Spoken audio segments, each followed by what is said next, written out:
Elle était belle, magnétique. Mais il y avait dans ses gestes une précision presque mécanique. Chaque sourire, chaque mouvement de ses mains semblait calculé, comme répété à l'avance. Amina se redressa légèrement. Ses yeux plongèrent dans ceux de Samuel avec une intensité glaciale. Sa voix, qui jusque-là avait été douce et caressante, prit une teinte tranchante, métallique. Elle dit lentement « Samuel, tout ça a été filmé. » Le cruel d'Amina brisa aussitôt cette illusion. En un instant, il comprit que ce qu'il croyait être une nuit d'abandon n'était rien d'autre qu'un piège savamment construit. Ses lèvres se courbèrent en un sourire qui n'avait plus rien de chaleureux. Je n'ai pas besoin de toi. Je n'ai pas besoin de toi, Samuel. Seulement de ce que tu viens de m'offrir. Ces mots lui glacèrent le sang. Tout son corps tremblait, mais il était incapable de parler. Les intentions d'Amina restaient floues. Allait-elle le faire chanter, disparaître avec la preuve, ou bien quelque chose d'encore plus sombre? Il y a des histoires qu'on raconte en pensant qu'elles appartiennent aux films noirs ou aux légendes urbaines. Pourtant, celle que tu vas entendre est bien réelle. Elle parle d'un homme ordinaire, Samuel, qui pensait simplement vivre une nuit passagère, sans attache ni conséquences, et d'une femme, Amina, dont le sourire envoûtant et les gestes délicats dissimulaient une vérité bien plus sombre. Ce qui devait être une parenthèse éphémère allait se transformer en cauchemar calculé.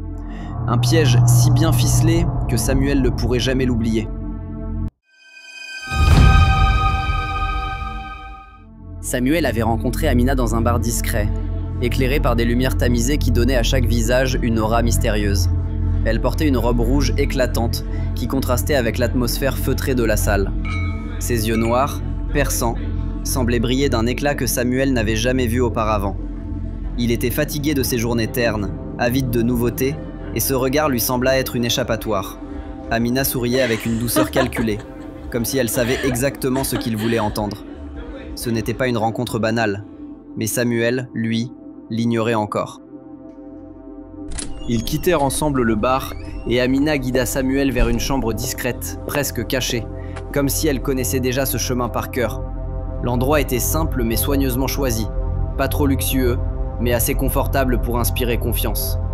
Samuel, bien que légèrement inquiet, se laissa emporter par la voix douce d'Amina et son parfum envoûtant. Chaque mot qu'elle prononçait semblait dissoudre ses doutes. Pourtant, dans un coin de son esprit, il y avait ce malaise diffus, comme une petite voix qui chuchotait que tout cela était trop parfait, trop bien orchestré.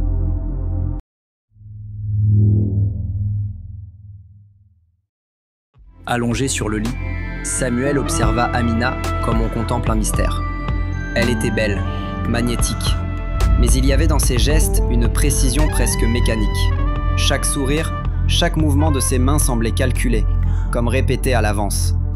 Samuel voulait croire qu'il vivait simplement une parenthèse sans lendemain, mais quelque chose en elle sonnait faux. C'était comme si Amina jouait un rôle, une pièce de théâtre dans laquelle lui, sans le savoir, n'était pas l'acteur principal, mais simplement un figurant piégé dans un scénario qui le dépassait. Le temps s'étirait, et Samuel, emporté par l'instant, se croyait en sécurité. Mais derrière le masque d'Amina, il y avait une autre facette, plus froide, plus sombre.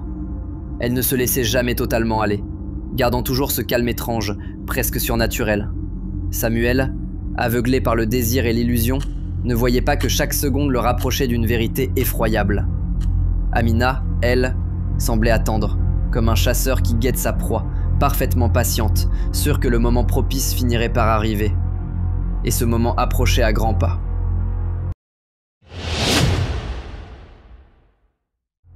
Puis, sans prévenir, Amina se redressa légèrement. Ses yeux plongèrent dans ceux de Samuel avec une intensité glaciale. Sa voix, qui jusque-là avait été douce et caressante, prit une teinte tranchante, métallique. Elle dit lentement « Samuel, tout ça a été filmé. » Les mots traversèrent l'air comme une lame. Samuel sentit son cœur s'arrêter une seconde. Il voulut rire, croire à une mauvaise blague, mais le sourire cruel d'Amina brisa aussitôt cette illusion.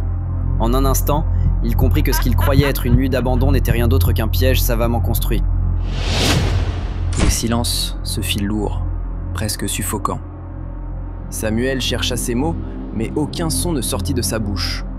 Amina, implacable, s'approcha et ajouta d'une voix glaciale. « Tu viens de tomber, littéralement dans mon piège. » Ces mots résonnèrent dans sa tête comme un écho interminable. Samuel tenta de regarder autour de lui, cherchant désespérément une caméra, un indice, quelque chose qui prouverait qu'elle mentait.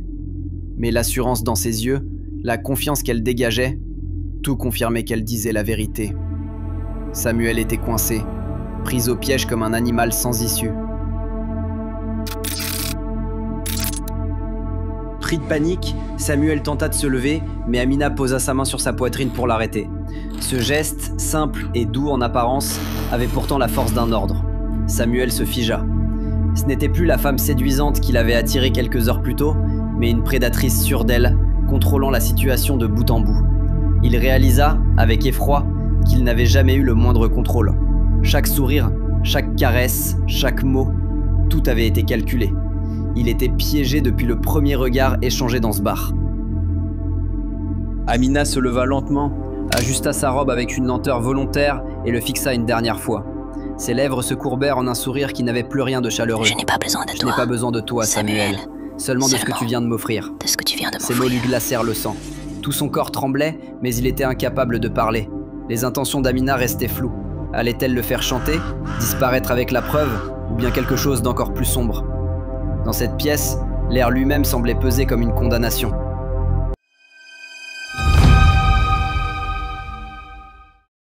Amina ouvrit la porte, ses talons résonnant sur le sol comme une marche funèbre.